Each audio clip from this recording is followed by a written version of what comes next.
Simulizi za nyimbo sanifu na historia ya kwaya na sharika zetu.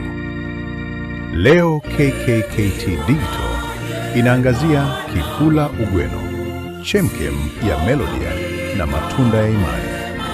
Mdundo wa chini chini, sauti ya kinanda cha miguu, harmonium, ikicheza wimbo wa kitabu, kisha inabadilika taratibu na kuwa mdundo wa sauti nne za kwaya ya akapela yenye ladha ya kipare. Kuna msemo usemao, mti mzuri hutambulika kwa matunda yake. Katika mlima ya Ugweno, umbali wa mita nyingi juu ya usawa wa bahari, kipo kitovu cha uimbaji kinachoitwa usharika wa Kifula. Hapa injili haikuingia kwa maneno pekee, iliingia kwa melodia zilizofunza nafsi kunyenyekea. Usharika wa Kifula upo katika mlima ya Upare kaskazini, Ugweno, wilaya ya Mwanga. Historia yake imefungamana na ujio wa mishonari wa Kijerumani, Leipzig Mission, mwishoni mwa karne ya 19 na mapema karne ya 20. Kifula ilikuwa miongoni mwa vituo vya kwanza vya umishonari katika mlima ya Ugweno. Wamishonari walivutiwa na hali ya hewa na mwitikio wa wenyeji wa Kipare, Bagweno, kufuata elimu na Ukristo. Ugweno ilijipatia sifa ya kuwa chemchem ya wasomi. Shule za misheni Kifula hazikufundisha tu kusoma Biblia, bali zilifundisha solfa, notation na upigaji wa kinanda, harmonium. Hii iliweka msingi wa uimbaji wa kitaalamu ambao unadumu hadi leo. Katika usharika huo, tunakutana na kwaya kuu ya Kifula, moja ya kwaya zenye nidhamu ya juu ya sauti, vocal discipline, katika historia ya kanisa. Sifa za kipekee za kwaya hii: uimbaji wa nyimbo za vitabuni. Kifula inajulikana kwa kutafsiri vizuri sana nyimbo za tumwabudu Mungu wetu, choral hymns. Wana uwezo wa kuimba sauti nne: soprano, alto, tenor, bass, kwa usawaziko, balance uliotukuka. Ladha ya kiasili. Licha ya utaalamu wa kishule, kwaya kuu Kifula imefanikiwa kuhifadhi miondoko ya Kipare.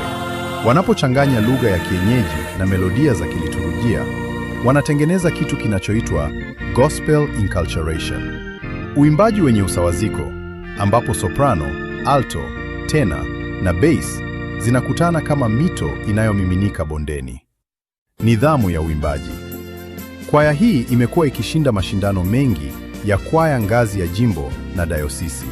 Mafanikio ya usharika huu kwenye uimbaji hayaonekani tu katika kuta za kanisa, bali katika watu waliobeba roho hiyo na kuisambaza nchi nzima.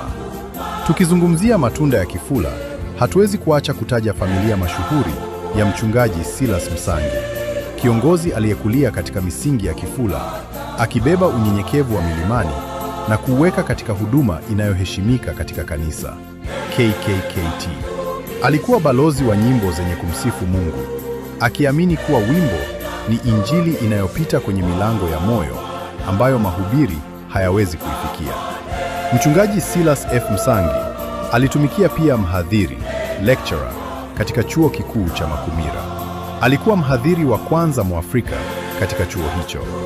Familia ya Msangi imekuwa kiungo muhimu kati ya uimbaji wa asili wa kijijini, Kifula, na uimbaji wa kisasa wa mjini, sharika kuu kama Azania Front na Moshi Mjini.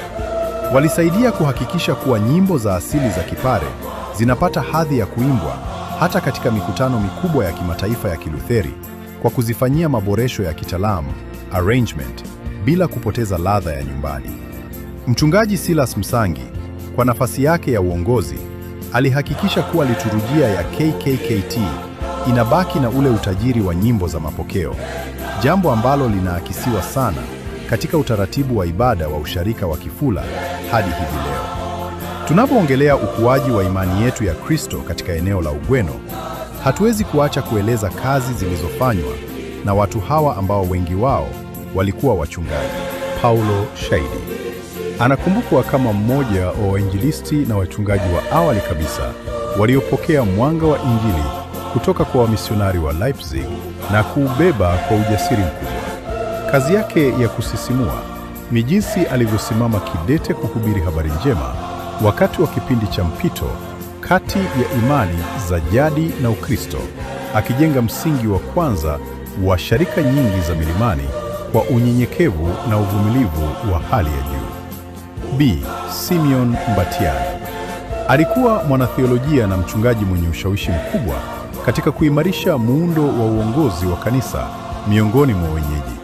Tukio la kujenga imani katika maisha yake ni uwezo wake wa kipekee wa kutoa elimu ya Kikristo kwa lugha inayoeleweka na watu wa kawaida, jambo lililosaidia kufuta hofu na kuwafanya watu wengi wa Ugweno kuikumbatia imani ya Kikristo kama utambulisho wao mpya. C. Andrea Msechu. Jina lake limeandikwa katika historia kama mmoja wa wachungaji wasomi na viongozi waliokuwa na maono ya mbali kuhusu elimu na Injili. Alifanya kazi kubwa ya kusisimua katika kuanzisha na kusimamia taasisi za elimu ndani ya kanisa, akiamini kuwa Mkristo aliyeelimika ni chombo bora zaidi cha uinjilisti, jambo lililozalisha kizazi cha kwanza cha wataalamu wa Kristo nchini Tanzania. Daktari Zefania Mtango.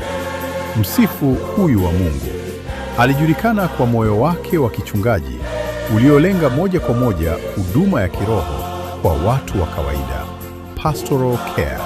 Kazi yake yenye kugusa hisia ni jinsi alivyojitoa kuhudumia wagonjwa na wenye shida, akileta matumaini katika familia nyingi za Kifula na maeneo jirani kupitia maombi na faraja ya neno la Mungu wakati wa majaribu.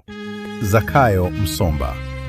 Alikuwa mchungaji aliyesifika kwa mahubiri yenye nguvu ya toba na upyaisho wa kiroho. Tukio la kusisimua katika huduma yake ni mchango wake katika harakati za uamsho, revival, ndani ya kanisa, ambapo mahubiri yake yalisababisha mamia ya watu kuacha mila zisizofaa na kuanza maisha mapya ndani ya Kristo, jambo lililoimarisha utakatifu ndani ya sharika. F. Nathanaeli Mbaga. Mchungaji huyu anakumbukwa kama mmoja wa walimu bora wa maandiko ambaye alijikita katika kuimarisha umoja wa waumini.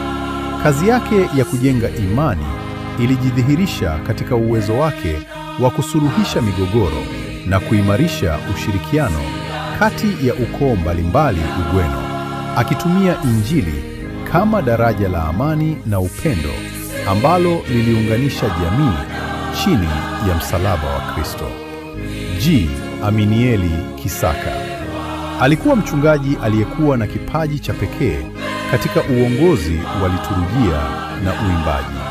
Kazi yake iliyojenga imani ni jinsi alivyohamasisha uundaji wa kwaya imara na kuhimiza waumini kuimba kwa utaratibu na nidhamu, akiamini kuwa uimbaji mzuri ni sehemu ya dhabihu takatifu, jambo lililofanya ibada za sharika alizotumikia kuwa na msisimko wa kipekee wa kimbinguni.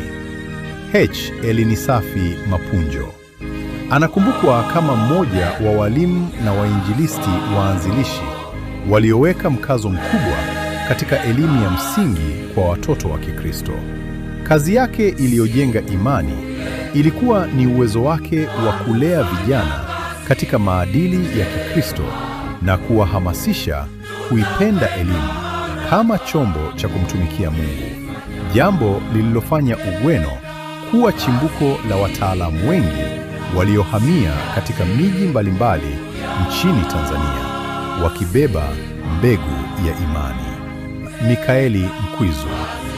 Alikuwa mzee wa kanisa na kiongozi wa kijamii aliyesifika kwa busara na hekima yake katika kusimamia mambo ya kiroho na kiserikali. Tukio la kusisimua katika huduma yake ni jinsi alivyofanikiwa kuunganisha nguvu za waumini katika ujenzi wa miundombinu ya kanisa na shule, akionyesha kuwa imani bila matendo imekufa, na hivyo kuacha alama ya majengo ambayo yanatumiwa na vizazi hadi leo. Mrs. Raheli Mikaeli. Kama mmoja wa viongozi wa awali wa umoja wa wanawake, Raheli alikuwa kielelezo cha mwanamke wa shoka katika imani. Kazi yake yenye kujenga imani ilikuwa ni harakati zake za kuwakomboa wanawake kiroho na kiuchumi, akiwafundisha neno la Mungu pamoja na stadi za maisha, jambo lililopelekea wanawake wa Ugweno kuwa mstari wa mbele katika kusaidia kazi za kanisa na uimbaji wa kwaya. Danieli Kimbwereza alikuwa mwalimu wa kwaya na msimamizi wa liturujia aliyekuwa na umakini mkubwa katika kufuata taratibu za kanisa. Kazi yake ya kusisimua ilikuwa ni uhifadhi wa nyimbo za kale na kuhakikisha kuwa kizazi kipya kinajifunza kuimba kwa kufuata misingi ya kitabu cha Tumwabudu Mungu Wetu, hali iliyosaidia usharika wa Kifula kubaki na utambulisho wake wa kipekee wa uimbaji wa sauti nne uliopangiliwa vizuri. Kifula Ugweno ni mfano bora wa jinsi jiografia, milima na utulivu inavyoweza kuathiri teolojia ya sifa. Uimbaji wao unaakisi utulivu wa milima ya Upare na unyenyekevu wa mwanadamu mbele ya Muumba.